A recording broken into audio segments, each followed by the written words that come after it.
Hi there. In today's video, we're giving you our latest property offer. We're at the hills in Palabana. So if you're looking for a well-planned, organized estate with all the services that you need, then you won't want to go anywhere. Join me for my conversation with Mondo, Chuakunda, who's the developer, and listen to this amazing new estate.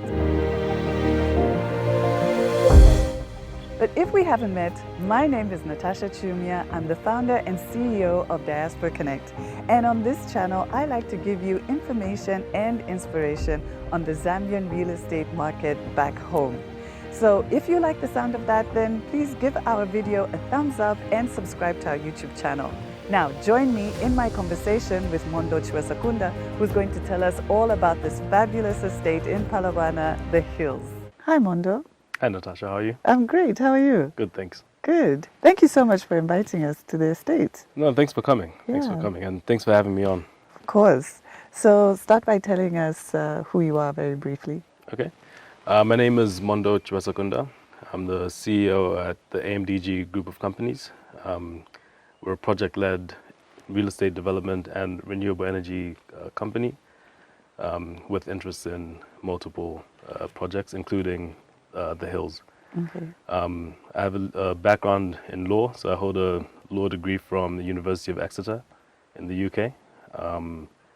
And I have early experience early on in my career from Clifford Chance LLP in London and Chuakunda and Company here in Zambia.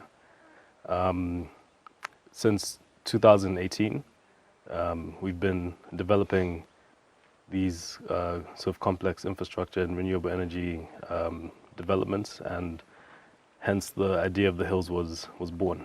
So yes, so coming to the hills where we are in this beautiful environment, yeah. Tell us how you came up with the concept of the hills.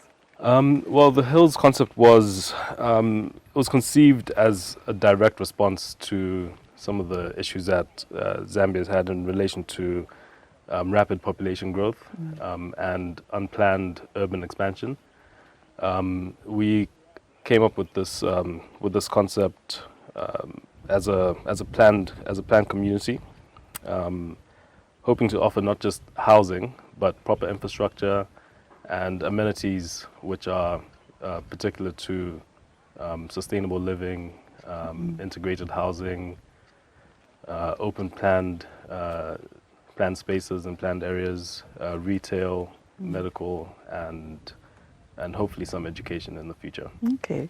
Now, before we go into the amenities that you're planning for the estate, I just want you to expand a bit, especially for our diaspora friends out there. The earlier point you said about rapid population growth, urbanization, and unplanned development. Because I think for some of our friends who've been away for a long time, they're not here on the ground and they're not able to see what we are seeing. Yeah. So maybe you can just say more about that and how it led to you wanting to create a more organized environment. Well, as we know, Lusaka was initially planned for, I think, a population of about 200,000 people in the 1960s. As of 2019, I think we had a population of over 3.5 million people without the infrastructure to sort of support that Correct. Rapid growth. What that's done is that it's created sort of development nodes in and around Lusaka. So the central business district has spread out to different areas. You have the McKinney area that sort of develops as its own commercial and residential node. You have on the other side of Great East Road, you have the Chongwe area, which is also developed into its own commercial node. You have shopping malls. You have the Kablonga area, which is another Kablonga spilling now into Leopard's Hill, which is another large residential node. The price of land is constantly rising Yes. in Lusaka. It's almost got to a point where it's unattainable for a lot of people. And as a result of that, owning a house has become extremely difficult, especially for first-time buyers, young professionals, or people looking to invest in investment properties for rent or for weekend use. The hills location is ideal for that because we're about 35 minutes away from, essentially from the CBD. We're 26 kilometers away from Crossroads shopping mall, down Leopards Hill Road. And it's an up-and-coming area. We have other housing developments coming up in the area just down the road, and I think it makes a strong case for a future node to develop in this area. Yeah. So I like the way you've described that, because I think it also tells our viewers that Lusaka is spreading out. Yeah. Yeah, and your location is really illustrates that really well. Yeah. So coming now to the hills, what are some of the features that the hills is going to have? Aside from, being amongst hills and giving us this amazing view, what other features and amenities will it have? So at a very sort of basic level, we're providing service properties to homeowners, and that servicing includes ZESCO connection, water supply, and good roads. Sorry, Mondo, I want to stop you there because, I'm always putting myself in the shoes of our viewers, of somebody who's been away for maybe 10, 15 years. Yeah. They might be surprised to hear you say that you're offering what they might consider basic utilities. Can you say why you have to offer these utilities? So the politically correct answer is because the council won't provide those. Exactly. I think it's an important point. Yeah. I know it sounds almost flippant, the way I bring it up, the way you answer. Yeah. But it's really important to note that the council is not doing it. So private developers like yourself have to do it. Exactly. Yeah. So I just wanted to draw a line under that. No, thank you very much. Yeah, so as I said, the basic amenities, which is the service properties, which it's not an easy thing to achieve. Absolutely. Especially on a project at this scale. Yeah. The approach that we've taken is that we're doing it in phases. Yeah. In very well controlled batches. So each phase, each residential zone is broken up into different phases.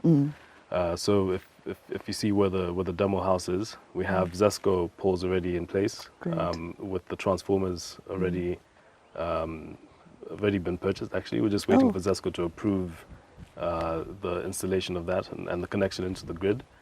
We've already sunk boreholes to service the first portion of properties. Which will obviously feed into the water reticulation system that we're planning. Other amenities are walkways, running trails, parks. So we have integrated parks specific to residents only, and we have parks which will be accessible to the general public. Phase 1 itself will be insulated within the estate, so have its own private entrance with a fence around it to provide this extra level of security. We currently have manned security at the gate, provided by Pre-Secure, and we plan on scaling that up as people start building and properties start getting occupied. Trying to think if I've left anything out. I think you've been quite comprehensive. But also, I think what's really great is that if somebody buys here, then they don't have to do those things themselves. Because, of course, we know that there are plots in the area that are available. But then it's the whole headache of trying to drill your own borehole, which might come up dry, or trying to bring ZESCO. And we all know what that is like. That can be quite a nightmare, especially now. It can be. Yeah. It can be. And as you said, especially now with some of the electricity shortfalls that we're having, another thing that we're trying to encourage people to consider from inception is renewable energy. Okay. So we actually have, as part of our architectural guidelines, a provision for each home to have like a utility room for your batteries, inverters, just so you don't have unsightly equipment Yeah. sitting in the middle of your kitchen or living room. Yes. Yeah. Okay, so now let's come to the question that I'm sure will be on everyone's minds as they're watching this and hearing about this amazing estate, which is what type of plots are you going to be offering and how much are they? So we offer three types of plots. The 600 square meter plots, 1,250 square meter plots, so it's your quarter acre plots, and 2,000 square meter plots. That's your half acre. Half acre plots. Obviously, the exact dimensions vary based on the plot location and the layout. So, for example, you might have a half acre plot that's slightly smaller, 1,800 square meters, or you might have a quarter acre plot that's maybe 1,100 instead of 1,200, or slightly bigger. It all depends on the layout and the master plan that we've been provided by Prism, who's our urban planning partner. We offer payment plans on every plot. Okay. I suppose before I get into that, I should mention It's the price. Yes. Yeah. So the price is $13 a square meter across the board, which works out more or less to about $7,800 as an entry point. Okay, for so your 600 600? Okay. To about $26,000 for your half acre plot. Obviously, the quarter acre plot is somewhere in between that. We do 20% deposit with the balance paid over either 12 months, 24 months, or 36 months. Okay. And we don't charge interest on any of the payment plans. Okay. So it's a flat price. Oh, okay. Yeah. That's great. That's great. Yeah. So your range is from, you said 7,000? 7,800. 800? Yep. And on the high end? To about 26,000. 26,000. So Yeah. that's a really affordable price range. It is. Was that one of the key factors you're looking at as well, affordability? Yes, definitely. One of the main things that we want to always have at the front of our mind is accessibility, and we wouldn't be solving any of the issues that we previously spoke about Yes. if we weren't priced properly. Yeah. So our plan is to provide the basic services and amenities, while obviously governing in this controlled environment how people interact with each other and with the natural environment. And as such, we've come up with homeowners rules and guidelines, architectural guidelines also, which are designed to not to be restrictive, but to control, I suppose, protect the overall integrity of the estate, and safeguard near-future values and prices. You wouldn't want someone to come in and build, argument's sake, like a kantemba next to a mansion. So those are some of the things that we've considered. I'm really pleased that you explained that, because it was going to be my next question, that when people have bought their plot and they want to build, what is then the process that they have to go through? Okay. And how do you help them in that process, especially for our friends who are living in the diaspora? Yeah. So we've tried to make it as simple as possible. So we've actually gone through the effort of creating 9 or 10 model home designs. Great. Which we've collaborated with a local architect. Those plans essentially come as a complementary option to the homeowners. Should they wish to contract their own architects, they're more than welcome to. We have an architect onboarding process where we just check the KYC, their licenses, make sure that they're all registered and legitimate.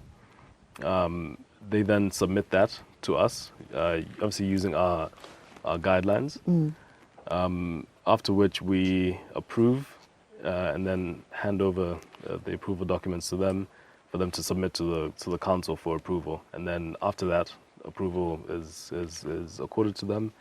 They're free to start building. Okay. So now for people who are living in the diaspora, how do they find a contractor? Do you have contractors that you're working with? Yes. So you've talked about the plans, but now who's going to build it for them? Yeah. So we have a partnership with a company called ZESCO. ZESCO are what we believe to be in the top tier of contractors in Zambia, and we've got a demo home to sort of demonstrate the quality of build that they are capable of. To talk more about that specific build, it's considered one of our entry-level properties. So it's a 3-bedroom, single-story modern farmhouse, which falls completely in line with our guidelines. It is 160 square meters. Okay. And I think when you compare some of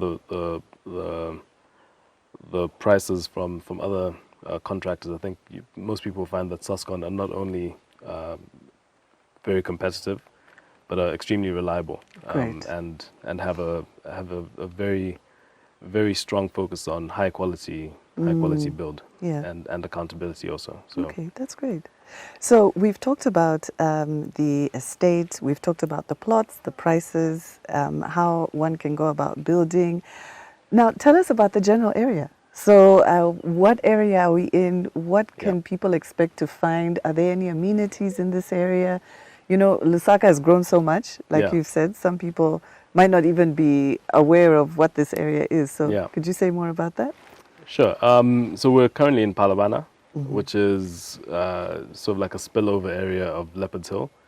It's accessible from both Leopards Hill and Great East Road. The Great East Road connection isn't as great. It's only about 15 kilometers. Yeah, but they're supposed to be working on that road, isn't it? I think they have started working on it. Oh, good. I know they've graded it or regraded it. Okay, because it's on the RDA plans. Actually. It is, yes. Yeah. So then that should create like a ring road between Great East Road and Leopards Hill Road. Yes. So what that effectively means is that we're within about 20 minutes of Waterfall and Garden City. Yes. And probably about 35 minutes away from the airport. From the airport, yeah, perfect. And then on the other side, on Leopards Hill side, we're quite close to Kayango Rocks, which is a new lodge facility that's opened up quite recently.